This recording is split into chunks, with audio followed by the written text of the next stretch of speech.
This is Better Business Coach, session number 13.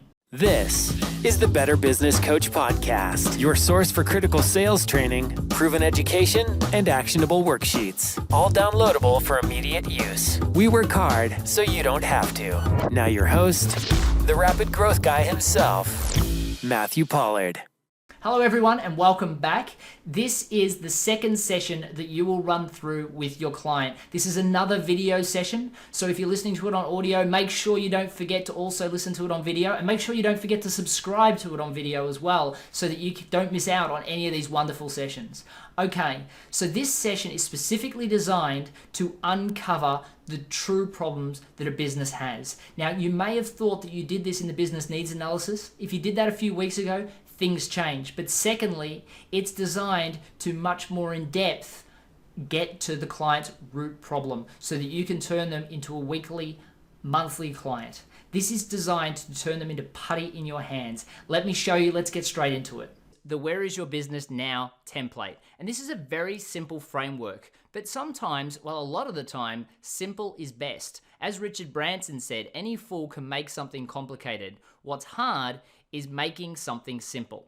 Now, don't forget as you're going through this that you made a promise as part of your business needs analysis, which we covered in sessions 7 and 8, that you would help them during this session fix what their biggest challenge is, or at least what their biggest challenge was when you had the business needs analysis. So make sure you incorporate that before this template or after this template and the other templates that you're going to be doing as part of your first session. That's right, this is only part of the first paid session that you'll do with a client. And because it's only part of your first session, this template actually focuses again on short and sharp unfreezing, which is what we discussed primarily in session 12, how important unfreezing is to getting people to buy into creating change or deciding that they need to pay for you and engage you to go about doing that. Now, what we're doing in this Where is your business now template, at least at the start, is reminding them how important working with you is. So we're going to ask a lot of questions about the problems that they're experiencing in their business, again, just so that we can get them to re-unfreeze before we go through the rest of the templates that we will cover as part of the first session. And this will incorporate a group of different templates that I will give to you as we proceed over the coming weeks. Now, this is super important that you don't interrogate the customer. Don't dwell on anything. Just ask the questions quickly and then move on to the next one. All you're trying to do is get a quick opinion and decide what to focus your time on. What's the low-lying fruit that you can make the customer believe that you are doing the job that you told them you were going to do as part of the business needs analysis. So again, this is about quick, sharp snapshots. What can we fix now? What I always find after doing this worksheet with a client, I feel like I've got them as a long-term client as they really want to keep going to the next templates, which are the ones that I'll give you over the coming weeks in the same session. They're not looking to get away from you at this point. They're looking at, okay, well, we've got, 2 hours set aside to do this. Let's really hammer through these other templates because I can really see I've got lots of problems. I want to get working on this straight away. What you're noticing here is they've embraced the fact that they've got challenges and they want to fix them. So let's have a quick look at question 1. And this is going to look very, very familiar to you. And the question is, what are your major challenges at the moment? Now, you'll notice we asked this question, and as a matter of fact, you promised to fix their major challenge from the business needs analysis in this session. However, things change every day in a business. 2 weeks, which is how long ahead I suggested that you booked this session or your first session, paid session with a client in the business needs analysis, things will change. 2 weeks in a small business is a millennium, and you need to look at what the current challenges are. It really doesn't matter where they were 2 weeks ago. Everything could be different. Staff may have left and they may have staffing issues. They may have had somebody not pay a bill and now they've got cash flow issues. So you need to ask the question again. However, What I find comes up a lot of the time is cash flow is a major issue. I've got money stresses, I've got bills coming in, I'm really struggling under the pressure of paying all of these bills. The next thing I find comes up a lot is I'm working 90 hours a week. How do I stop working so hard? And the third one is the staff aren't doing what they're told and they never listen to me and I can't rely on them. When you ask this question, don't help them. Just go with whatever they say and dot point down what they say and what you believe the underlying problems are. You're going to want to talk here, but don't. It's purely an information gathering process because you're going to use this at the end to fully unfreeze them so that we can proceed into the next documents. You're really just trying to find out what's keeping them up at night. And by talking, you can't hear what they're saying. And again, we spoke about active listening quite considerably in the last sessions. So make sure that you listen to what their core challenges are. If you interpret, if you help, if you suggest, you're not going to come up with the underlying problems and pinpoint exactly what you can do to fix. This is really an exercise in active listening. So let's scroll down to question 2.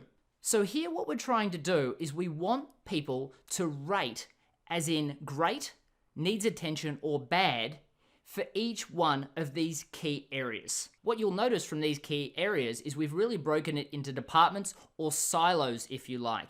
And again, this is their perception. So just go with it. You're gonna want to chime in. You're gonna want to say something. You're gonna want to challenge them every step of the way here. However, this is not in your benefit. What you're really trying to do is get an understanding of where they are currently at. And as their awareness grows in the future, they'll realize that things that they perceived as good perhaps aren't as good as they thought they were. However, for now, they're still going to talk about the specific things that they think are bad, and you can work on that because these are the things that they'll see as you creating good change. What we want to focus on here, though, is a pure scaling exercise. We want to focus on a 1 to 10 scaling and stay as detail-free as possible for now. Don't forget, we're going to get our hands dirty real soon. But again, we're unfreezing. We want to hear what they have to say. We're going to be telling them lots in the future. We want them to believe that we completely understand their problem before we start telling them how to fix it. What we're really focusing on here is just a general feel. So numbers is all you really need. You don't need all of the detail. Unfortunately, what you'll find is a lot of people can't tell you a number without telling you a story. This isn't a bad thing. A lot of people, as we spoke about, want to discuss their problems. They want to vent, and sometimes they'll pay you as a coach just to be their sounding board or just to be their shoulder to cry on. So don't shut them off. Listen to what they have to say, but keep directional, because if you let them go too long, they'll get to the end of the session and they'll say, well, we didn't really cover anything. Maybe this coaching is a waste of time. So again, some people can't give a number without telling a story. But what you really need to do is listen for a period of time and then direct them to giving you a number. Other people will just give you a number and you can move straight on, which is ideal. So let's have a quick look at these specific departments or silos. So the first one is finances, and this is going to really highlight cash flow, issues with money, all that sort of thing. And again, all we're trying to do here is get a number. We're going to talk in more detail in the next question. So realistically, are my finances great? Are my finances bad? And this is going to be a big one that says I need attention or they're bad. Customer service, on the other hand, which is the next one, you'll find that everyone will say it's great. And you'll know that they're wrong. However, again, you just have to go with what they say at this point. The next one, internal processes, you'll find people won't understand what that means. And when you start saying, do you have procedures for marketing, collection, accounts, staffing, hiring, all sorts of things about basically everything you do in an organization, what they'll say is, what, I need to have procedures for this? And this will highlight the fact that they have no succession planning in place. And all of a sudden, they'll realize that they don't have procedures for these things, and that's a big problem for a business. This is going to be one of those big, I don't understand that I have a problem, and you're really unfreezing them to the fact that they do. But at this stage, when we say internal processes, they'll say, what do you mean? Most of my processes are great. And you can say something like, do you have procedure manuals for marketing, collections, accounts, staff, that sort of thing. And they will say, oh, well, no, I don't have that. And you can say, well, okay, I'm going to flag it as a bad at the moment. I'll explain to you why that's so important later down the track. And they'll then agree and you can move on.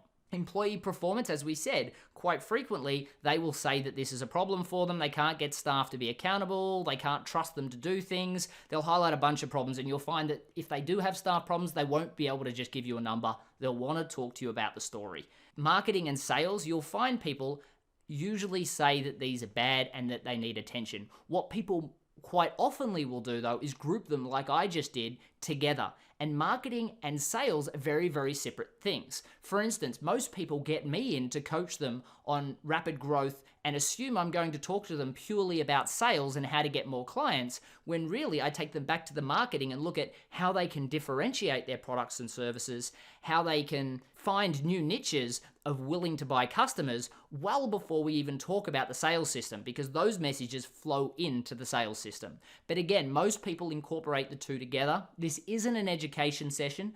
At the moment, we're just trying to figure out where they're at. So they may rate them both as need attention. They may rate them both as bad. And that's fine. We can just accept that, and then we can move on to the next question. So let's scroll down now to the final question. And what this really is it says, if the ratings need attention or bad, write down dot points of what you've noticed in these areas. So this question, really what you're doing is, if it says needs attention or bad, you're going to write down in dot points what you've noticed. And this is an involvement process about what things they say they're struggling with and what things you've noticed as a result of that. So you can say, okay, so in finances, you said that they're bad. What about them are bad? And then what you want to do is absolutely go into silence and allow them to speak. We covered this in session 9, active listening. We talked about this in detail. If you don't take a second and pause to give them the opportunity to calculate their thoughts and give you a well thought out answer, you're doing yourself a disjustice, because you're not getting to the real problem.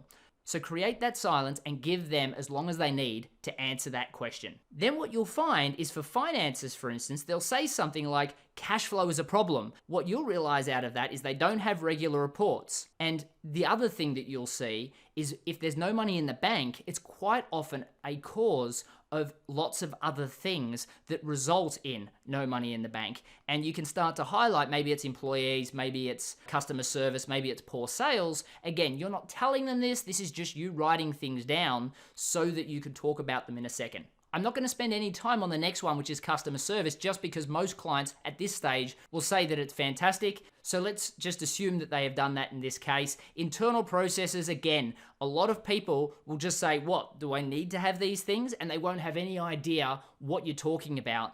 And this will require extra explanation. But again, just dot point the fact that they have said that, and you can move on. So the next one, employee performance. They'll say things like, I'm not getting what I want out of them.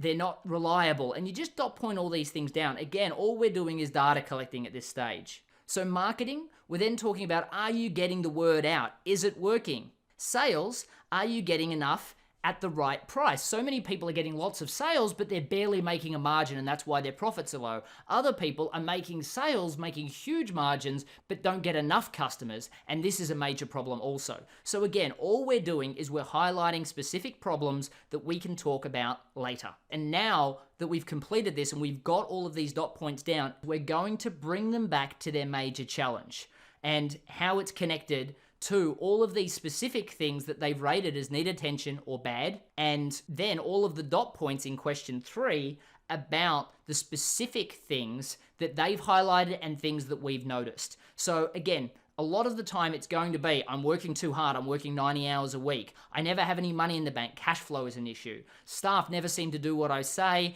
they never seem to hold themselves accountable, if I'm not there they won't work, and all of these things we can link back into. But let's say they say one of their major challenges is cash flow, and we find that they say that the staff don't hold themselves accountable, they don't do the work as effectively as I do, so I'm always having to do things myself. You can link this back to cash flow and say, Due to this, you're not getting the cash flow that you need because you're paying all of this money for staff, and you will by now know those numbers pretty well about what they're paying staff. And you can say, you've got 5 staff that you're paying $50,000 a year each. That's $250,000.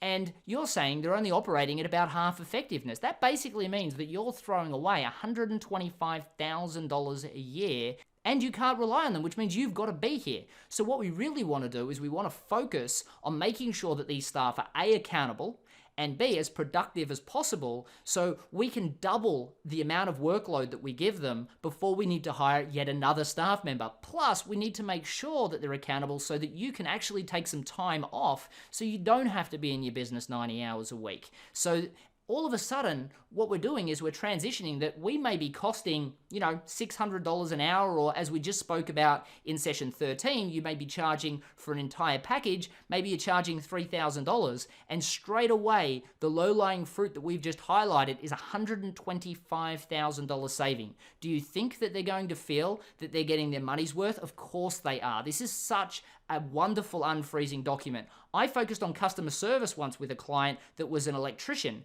and he simply said to me that he was getting at least 1 referral per time he was out delivering a service to a customer, yet his staff never seemed to get a referral. And once we calculated how much money originated from those referrals, he realized that all of a sudden he was losing something like $70,000 per staff member that went out that wasn't him in lost business. It didn't take much for him to say, okay, we need to focus on this. We need to get it fixed. What can we do to start making this change? And from my point of view, that was guaranteed coaching for at least 2 months, because we had to A, unfreeze the staff to the fact that they needed to change, B, make the change, and C, refreeze them to the fact that they now were doing this new process and they had to get referrals, and that was part of their job. That was 2 full months, and it came out of something as simple as that. And then all of a sudden from that, the next time that we went through this process, they found that all of a sudden they were getting all of these referrals.